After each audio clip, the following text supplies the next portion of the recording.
Welcome back to See You at USC. Again, I'm your host, Daniel Damaso, and today we have a special edition. We have been welcomed inside the home and studio of Miss Gayle Garner Roski. Thank you so much for having us. Welcome. It's a lovely home. I'm sure we'll show you a little bit more of it later on. But I want to start off and asking you about this house because you have a very fun story of how this house came into your life for the first time. Absolutely. Mm-hmm. Well, first of all, you have to know that on my freshman year, my very first week of USC, I met my husband. Right. And I kind of was of the generation that went to school to find a husband. That was my MRS degree. Right. It truly was. Right. Yeah. So anyway, I met him the first week at Troyland, which was a wonderful party at the Shrine Auditorium in 1960. Wow.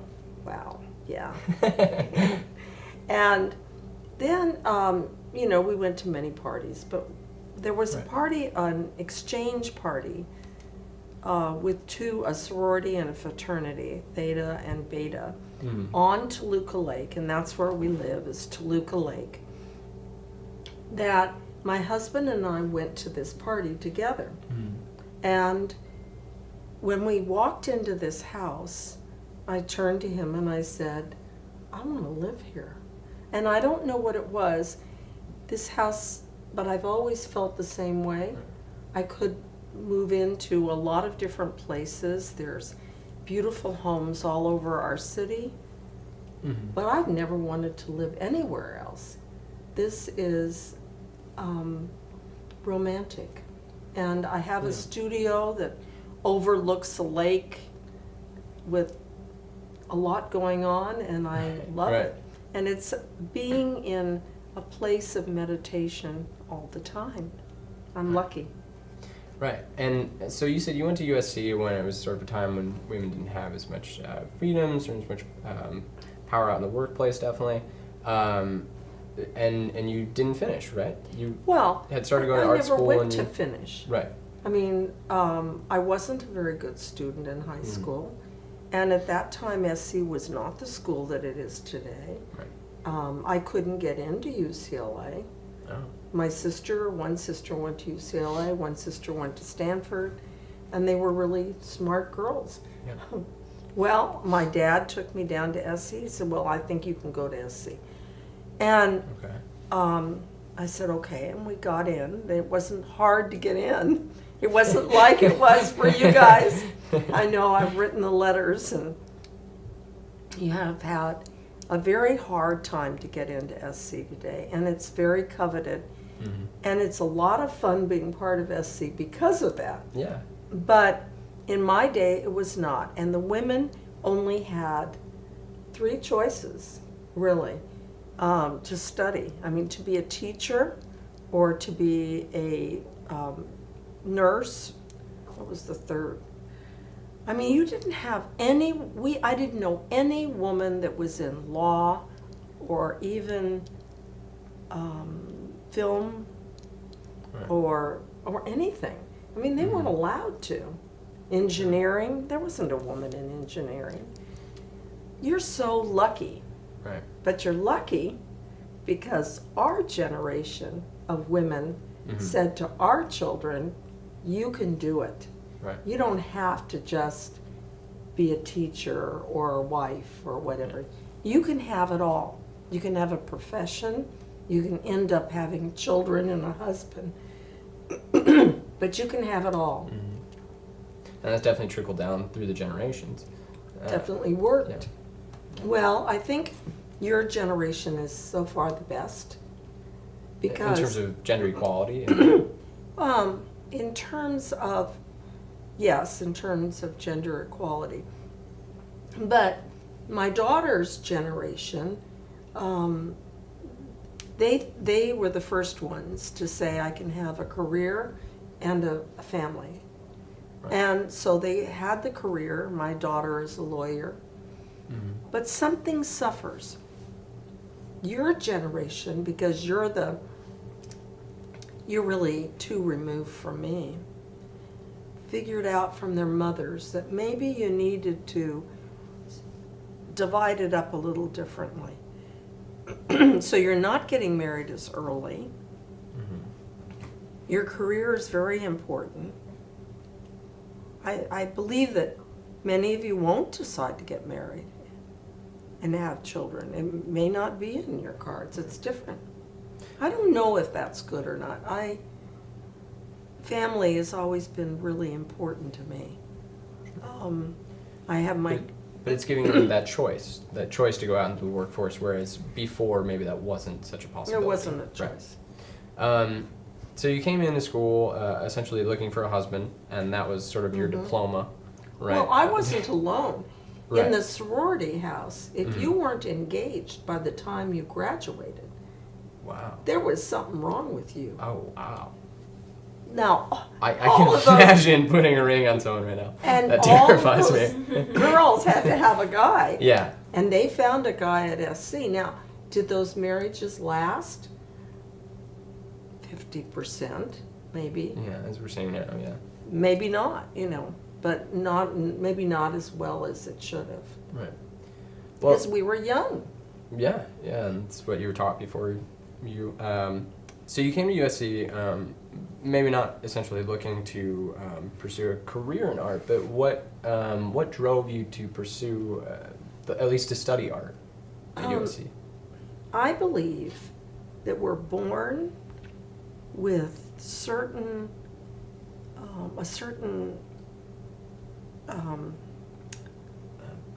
Passion or desire? those passions you can see in a 2-year-old. I look at my grandchildren, and I can see that one grandchild, at 1.5 years, every time she comes into my house, she goes and sits at the piano. Wow. And I said to my daughter, I said, you've got to get her piano lessons. This child loves music. Right. And she can hum. She can't say the words yet, but she hums all the adorable. time. At 1.5 years. So I'm curious about, because your husband works in such a different world that you do in terms of development and hedge fund manager. How does that partnership sort of work with you being very artistic and creative and being very business oriented? Well, wait a minute. I said we were all creative beings. Yeah, absolutely. How is he then, I guess, To is my be question. a good in anything, you've got to be creative. You've got to use that side of your brain, and you do. Yeah. And he's very creative. He's also when I show you this house, he's the one who's done all the placement of everything, and he just loves it. And he comes home and he moves things. He's built himself, after I did the studio, he built himself a man cave. I'm going to show you a man cave. All right, we'll go take a look at it later. Yeah, that's all primitive art from Africa, from New Guinea.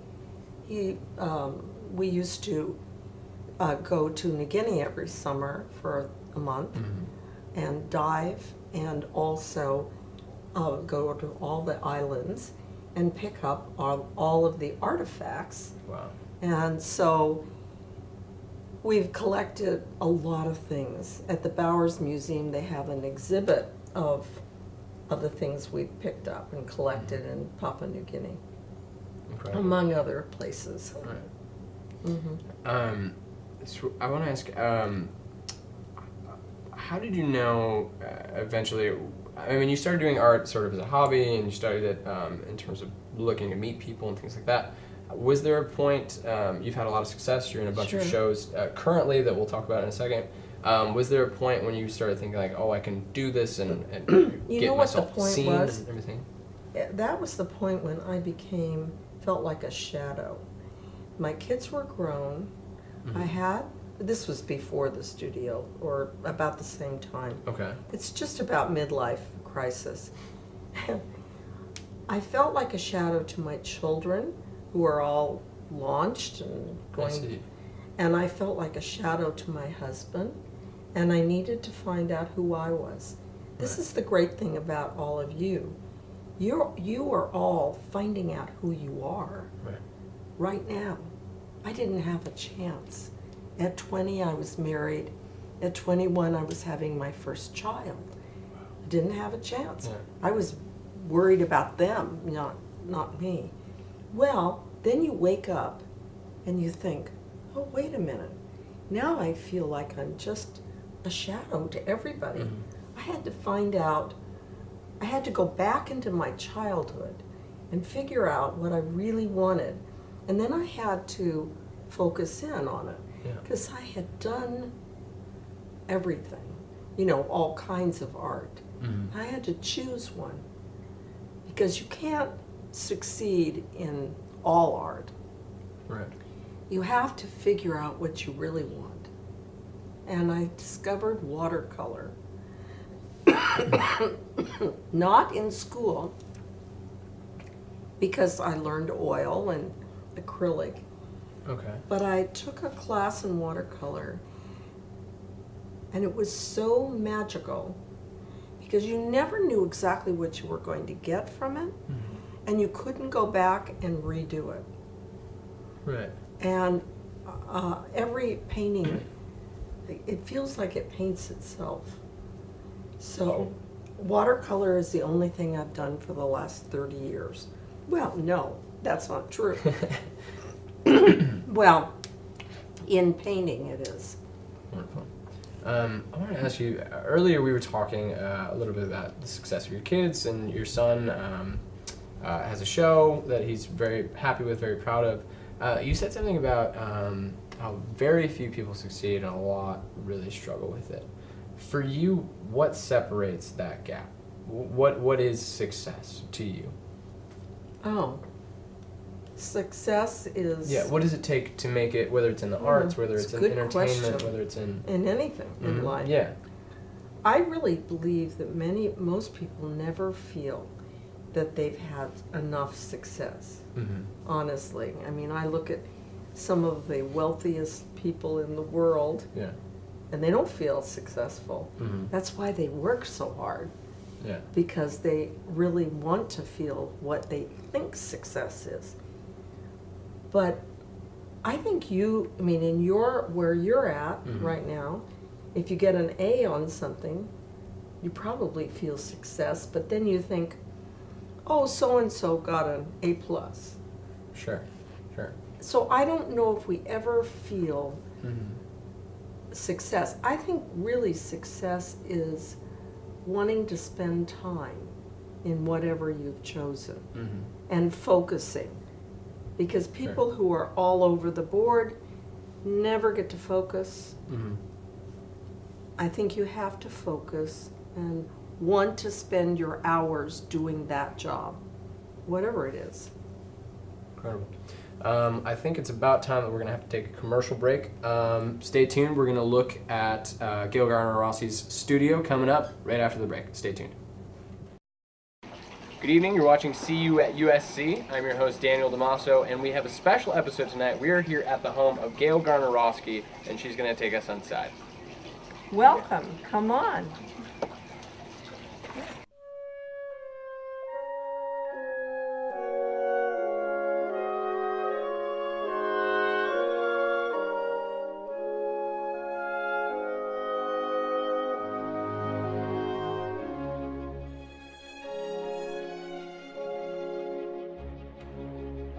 And this is Robert Graham's statue of over the door of the Cathedral of Los Angeles.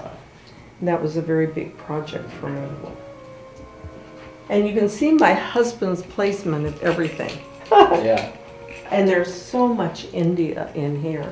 Yeah, that's what I was asking about earlier. So, and I don't want to spend too much time. Okay. Yeah, where's the next place we But should check out? you might be interested in different. What are tips? Except I put all these lights Are on. you still recording? They're not on. Are you recording? There we go. Wow. Wow. Okay. So, diptychs are beetle nut pestles and mortars. And they are from Papua New Guinea. He is the largest collector with the most dip-dips in the world. Whatever. Your husband is. Yes. Yes. Yes. And most of them he collected himself Mm-hmm. from people, because everybody makes their own. Sure. And they're all different. And do you know anything about betel nut? I don't know anything about betel. It's a no. nut. And you mix it with lime, and it's a narcotic, a mild narcotic. Mhm. And so they're all wanting it. And then their mouth turns red, and it makes them spit. And so their sidewalks or their ground is all Yeah. red at the bottom. I wouldn't try it. But I can tell you that it will buy you more than money will, Mhm. or seashells will. So So are these are made of betel nut, or these are for each person mixing? I see. Each okay. person makes their own. Mhm. And I mean, they create their own. So all up here and up on the ceiling, but then there's thousands more. So, and this is a collection that he really has the biggest in the world. Yeah. Incredible. Now this is Toluca Lake Mhm. out here. Where are these large pieces? Are these lions? They're from India. On the doors? Uh-huh. They're from India. There's We no brought them contact, back. I guess I see, too. Going into a man cave.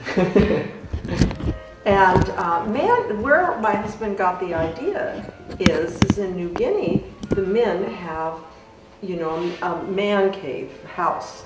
And they don't allow women in at all. So to go into this man cave, he decided that every woman entering this space has got to ring this gong. And this is a gong from Indonesia. So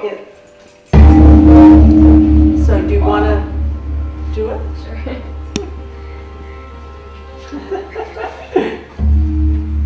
And then after that, you can give it to the next. You don't have to do it. Yeah, I was gonna say, I don't know. If they wanted to get married, they had to give to the wife's family from another tribe.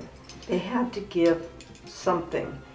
And so this bride price piece would maybe go from village to village as the brides went from village to village. Because typically they would marry somebody not in their village. And it's interesting to watch them collect the shells.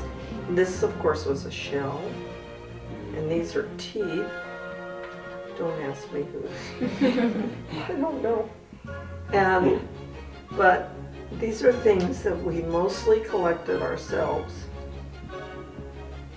How do you come across pieces like these? Are they Yeah, I was in gonna ask. museums, or are they? No, you go into the village. Mhm.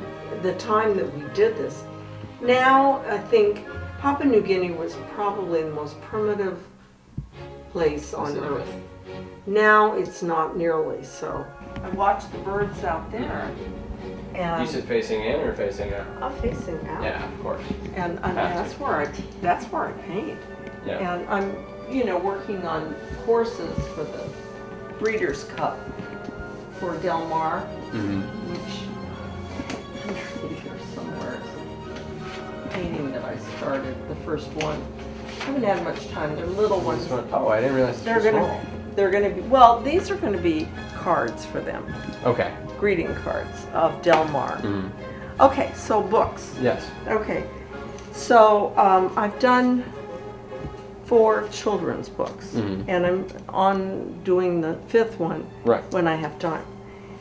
So the first one was Mailing in China City, a story of Chinese girl and Japanese girl, Second World War, true story. And we were able to put the 2 women together after 50 years. No way. Yeah, it was really amazing.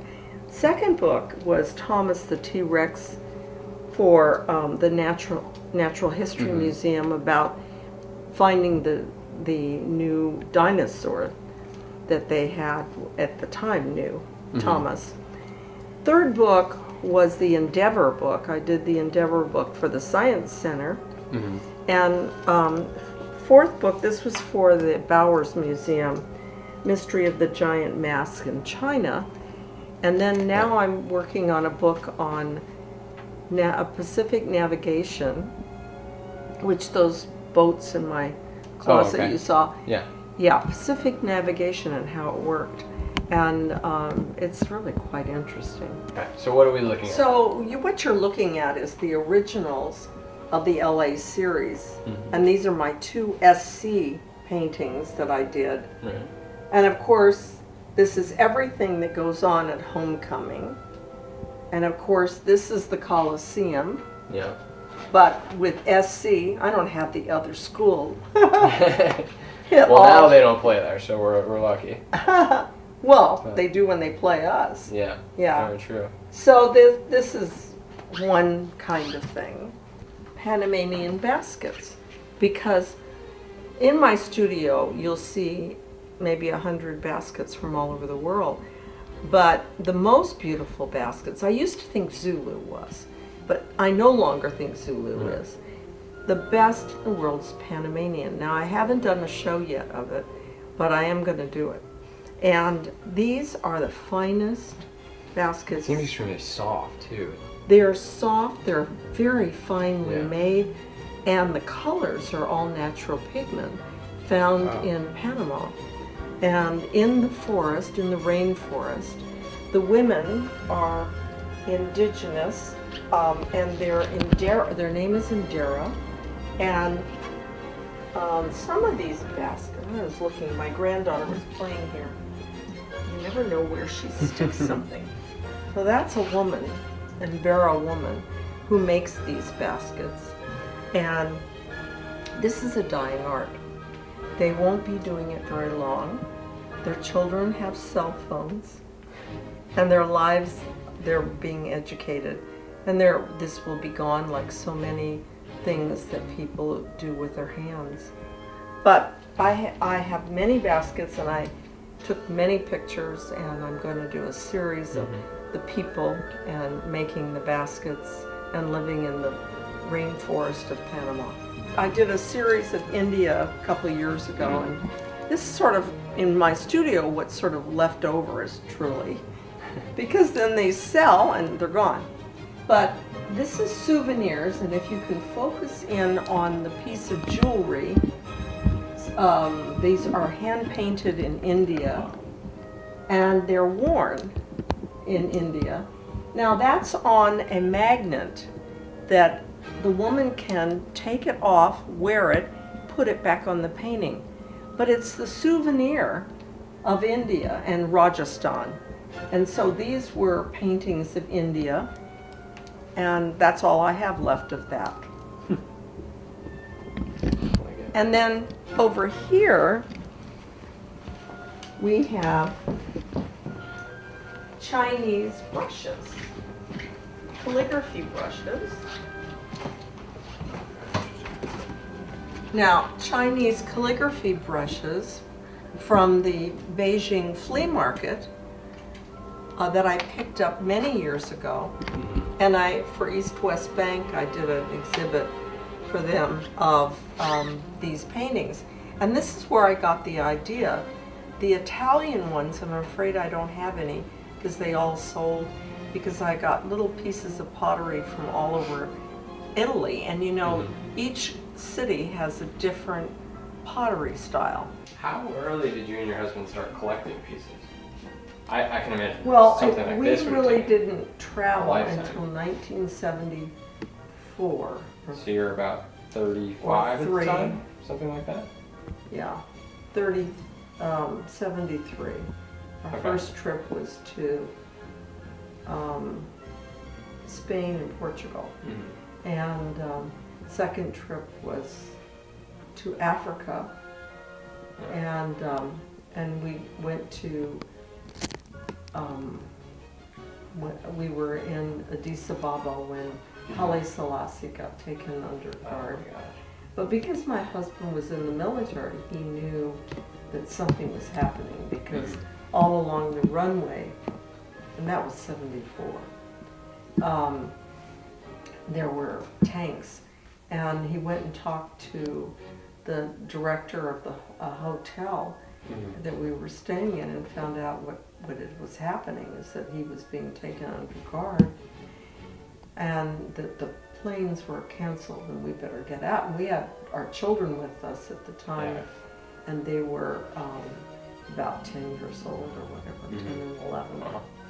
So we all left very quickly and went to Italy.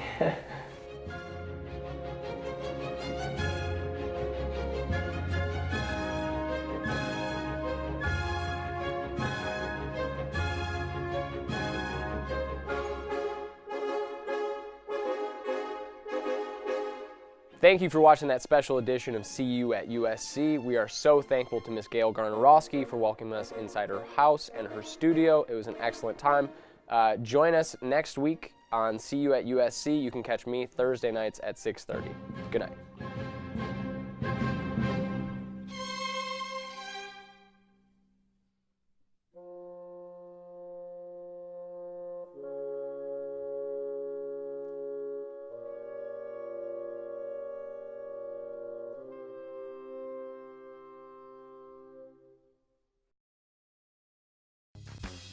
You're watching Trojan Vision. For more of your favorite shows, check us out at trojanvision.com and like us on Facebook.